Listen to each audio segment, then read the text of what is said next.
History.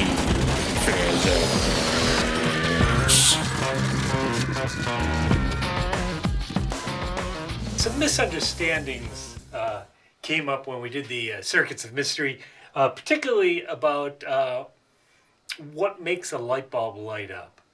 So let's just take a look at what happens when we put a current through a wire, and we'll learn a few things. All right, here I have a circuit. I have here I have this. I have the circuit here, and I have a drawing here, a little schematic drawing. Here I have my voltage source. Here you go, and I have a wire coming out that's clipping to right here. I have a nichrome wire right here. It stands for nickel chromium, and then the wire comes around the back. You can't see. Goes into the ammeter, and then from the ammeter goes back to the other side of the voltage source. So here we go again. We got a wire. We come out, go through the nichrome wire, go around into the ammeter, through the ammeter, out of the ammeter, and back to the voltage source. All right, and I'm also going to take a voltmeter, and I'm going to put it right here, and I'm going to connect the voltmeter across the voltage source so that we can see how much voltage we're applying. And that voltage will be across the nichrome wire, really. I put it across the voltage source, but if you look closely, there's no voltage drop along this wire because we assume that has very low resistance, so there will not be a voltage drop. No voltage drop along here. So by putting this here, that's like putting one voltage probe here and then the other voltage right there. So this effectively is measuring the voltage across the nickel chromium wire, because nickel chromium wire has a higher resistance than these. These wires are made out of copper, and they're very thick compared to the nichrome wire. Let's see what happens when I turn on the power supply. And this is the current, and there's the voltage. And we can see we're at about an amp now. And how many volts are we up to? Let's see, we're on the 10 volt scale right there. So we have about 4 volts. About 4 volts. And I'm going to keep turning it up. And this power supply has a limit of, oh, look at the pretty colors. All right, so I had current going through here, almost an amp, and you could see that the wire just looks like a wire. But if I increase the current, so it's really high, like when I get up to 2 amps, and we're almost at 3 amps right now, you can see that it's giving off light, and that's because it's really hot. Okay, so one thing that came up with the in the circuits of mystery is whether if a bulb isn't lit, does that mean there's no current going through it? And let me show you a couple things. One, if we just had two bulbs like this, these are 2 different types of bulbs. You could see that this one's lit and this one isn't, and this is a series circuit, so there must be current going through this, otherwise that wouldn't light up. I mean, you can see right there, I unscrewed it and it went out, or I could have just lifted that. There's no path now, so there's no current, right? There's current going through there. It's just not enough to light the light bulb. In fact, which one of these do you think has the higher resistance? I'll give you a moment. Well, hope maybe you learned something from the other activity we did. Which bulb is brighter? The current is the same everywhere, and this one is definitely using more power. It's using so much power that it's getting hot and giving off light. You have to be pretty hot to give off light. So power, so I want something with power equals I squared R, because I know something about the current, and I want to know something about the resistance, and I know something about the power. This must be a higher resistance, right? Because the current's the same, I squared is the same, both of them, but this one's using more power, so R must be bigger, right? Almost all the voltage, I'm sure, is being dropped across this right now. Very little across here. We could measure that. I don't have anything handy right now. I'm not going to measure that right now. So anyways, let's take a look at something else. Now, if I were to disconnect this, this is a variable resistor. And what I could do is I can change the resistance, right? So right now I've turned the resistance all the way up, so there's very little current flowing through the circuit, not enough to even light that light bulb. And if I turn it, we'll see eventually. Okay, so right now, I don't know if you can see that because of the lights, but it's barely lit up and then later. It will see that the resistance of this must be significantly higher than this, because if I take this out, let's go like this.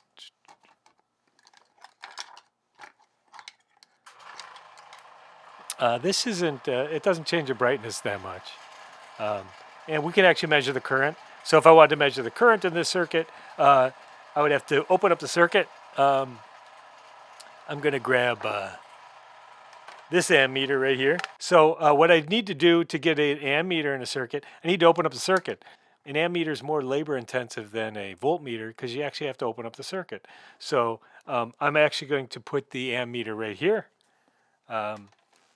Red is positive, that's the high side, so the current is going to come out of the battery, go through here.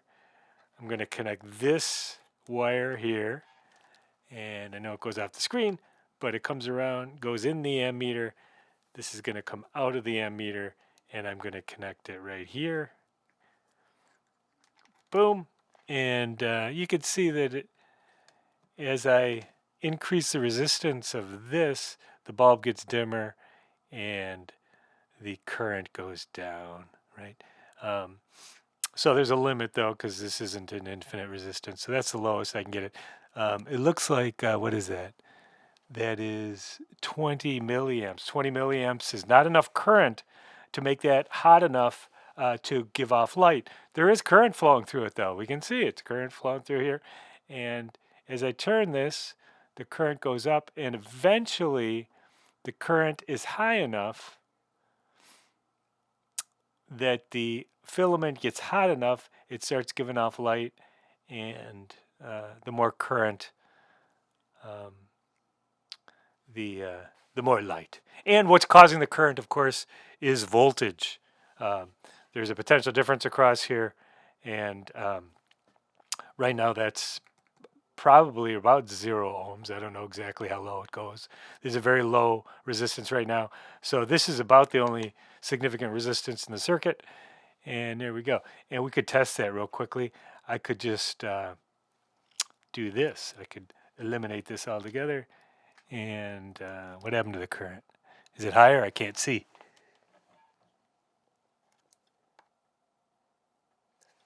Yeah, it doesn't. So this doesn't. So this is a pretty low resistance when it's all the way over. All right. So just because the bulb isn't lit doesn't mean there's no current through it. It just means there's not enough current to get the filament hot enough for it to give off light. And you need to get something pretty hot to give off light. If you've ever tried to give off light yourself, you'll find that it's really difficult. I don't care how far you may have ran a marathon. You may be, whoa, I'm really hot. You're not giving off light. Well, you actually are. You're giving off infrared light, but you're not giving off visible light. You'll notice on your stove too, if you have an electric stove, and sometimes it gets orange. If it's not turned up way high, it doesn't light up at all. It could be hot and burn your hand even if it's not orange. When it's orange, that means it's really got pretty hot.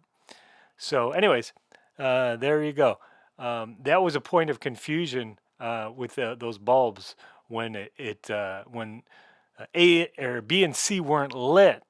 people thought that there was no current going through it, but there was evidence that there was, because the bulb A was in series with them, and it wasn't until you unscrewed both B and C that A went out. All right, here was the circuit that we had in the circuits of mystery. This is the confusing one. Um, and it's because it was a combination series and parallel, and the fact that there was current going through these bulbs, but they weren't lit up. You could see there must be current going through these, because this one's lighting. There's only the current charge goes through here. It splits off. Half of it goes through here, half goes through there because they're about equal resistance, and then goes through here like that. And if I disconnect one of them, um, this still stays lit, but if I disconnect both of them, it doesn't, because now there's no path for the current to travel. This would be more obvious what was going on if I added another battery. So if this right now has 3 volts, 1.5, 1.5, and if I add another battery, we'll be at 4.5 volts. All right, now at 4.5 volts, we could see that there's more current flowing. This is brighter, and you could see that there's barely enough current to light these up. They're barely lit. Hopefully you can see that with the camera. They're barely lit. And if I unscrew one of them, right, this one gets brighter, right? Because why does it get brighter? Because the equivalent resistance when they were like this was 1/2 what the resistance would be if there's only one bulb. Okay, so now when I did this, the resistance went up, therefore the voltage drop across here went up. And I think the confusing thing was you didn't see that there was that the bulb was lit, so some of you didn't realize there was current there. And there was a clue. I fixed it in the initial one. I didn't have this example, but then I fixed the video. The clue that there was current going through here was not so much when I unscrewed one of them, but when I unscrewed both of them, that one went out. So that told you that the current had to have been going through the bulbs, and I did it for both of them so you could see that there was symmetry. So right now, these have these have about half the resistance that this has, okay? Because we have 2 resistors in parallel, so the resistance is 1/2 that of a single one. So most of the voltage is dropped across this higher resistance, and you can see it lights up the bulb. Let me put that other battery back in so you can see more things happening.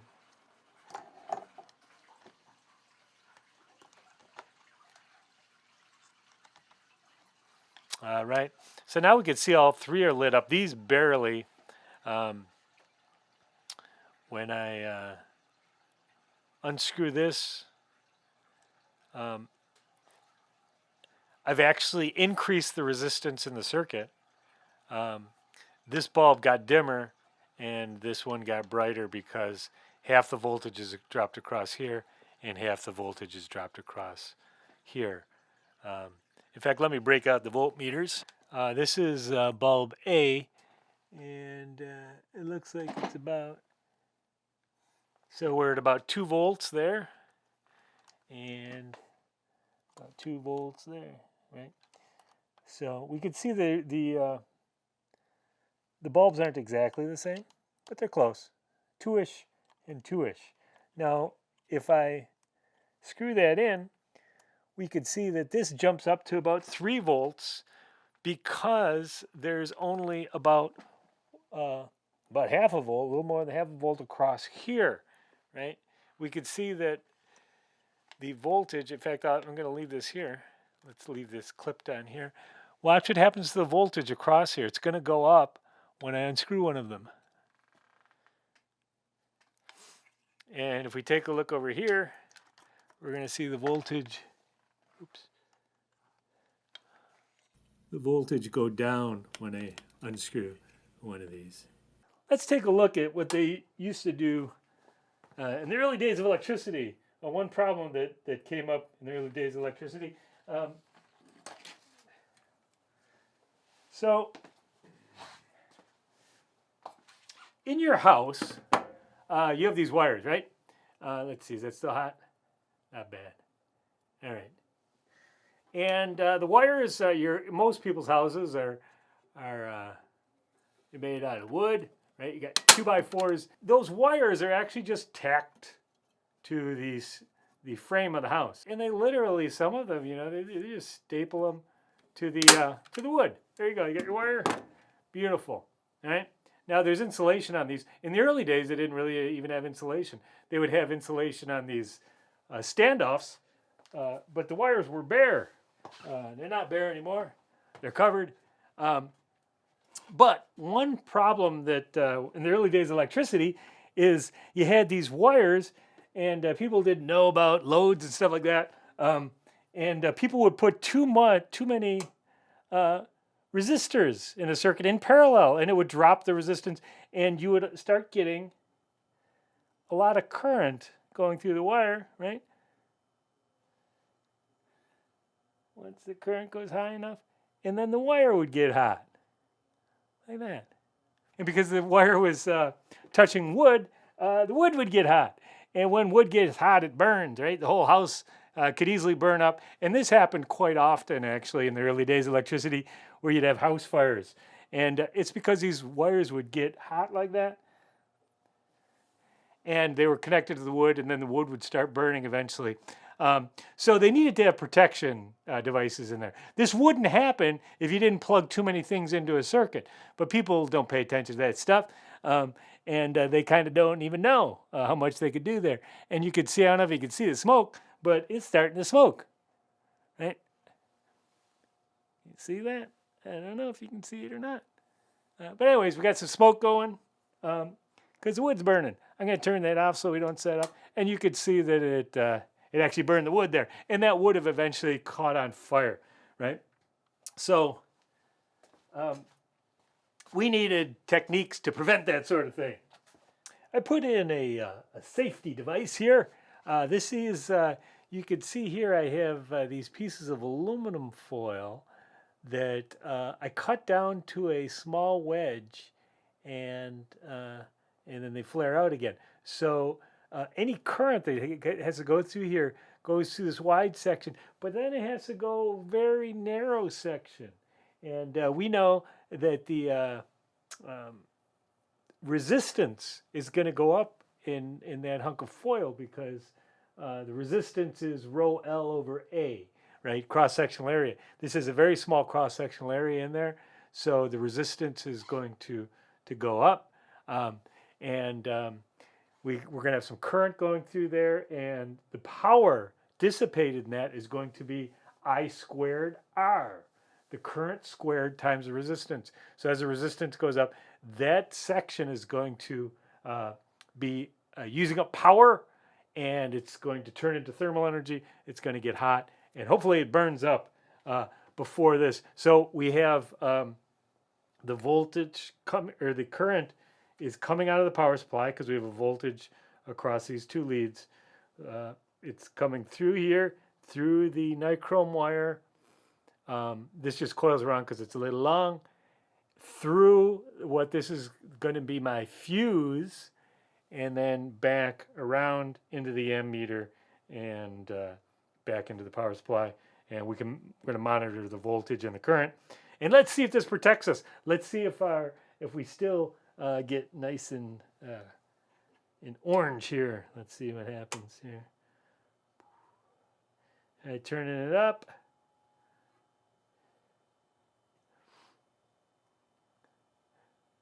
Hopefully this will pop before turning it up. Current's going up, up, up.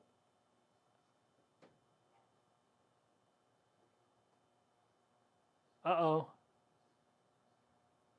Oh, popped. No, it didn't. Oh. So that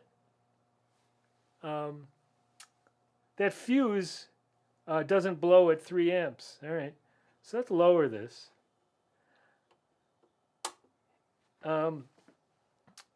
This is still going to put out, how many volts did that put out? Should have put out about 9 volts. More than that.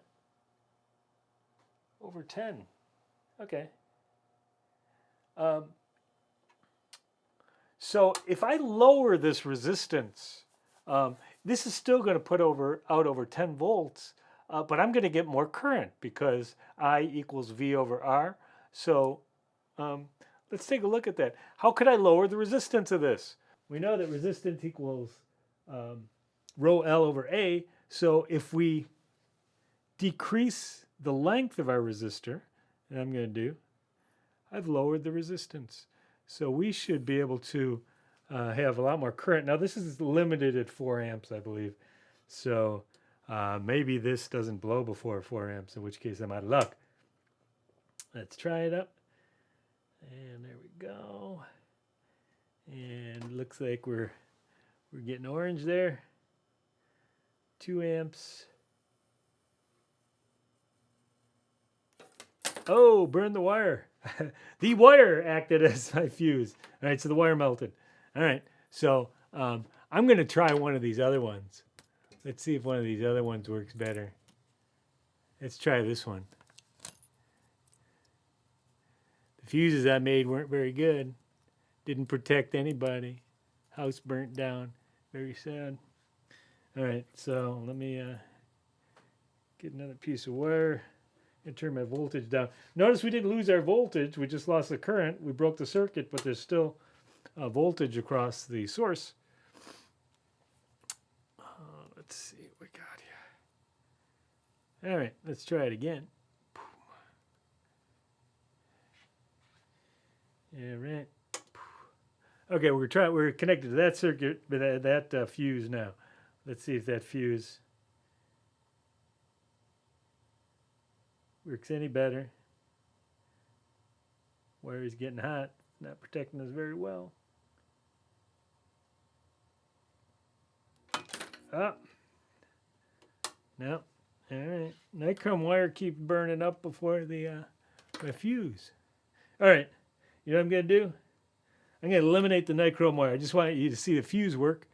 I'm going to just go directly. So I've eliminated the nichrome wire.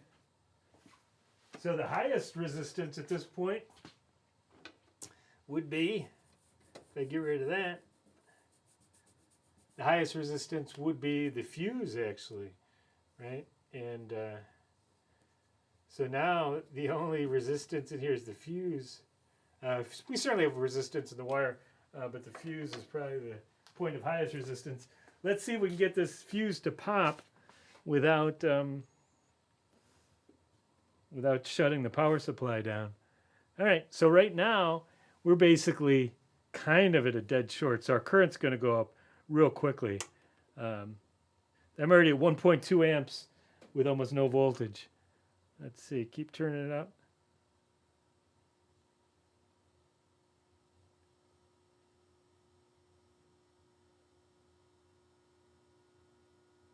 There we go. You see it popped? And you could see the current drop to 0, right? There's no current in the circuit because right now the fuse popped. So we have an open circuit now. We still have our voltage. See, the voltage is still there. Still voltage. The voltage is across here, and there's a voltage across here, but there's no current flowing. Let's get that middle one to pop.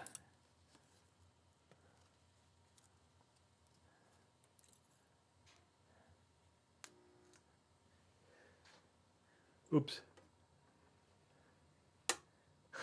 Should have turned it down first. Did it pop already?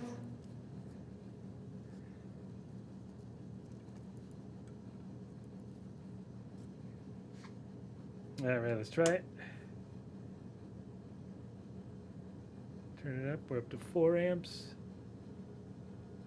There we go.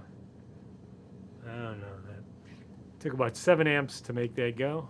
So that's how a fuse works. It's more scientifically designed than what I did, but basically And you'll see a lot of them look like this. It's just a hunk of metal that goes down to a small point and then opens up again.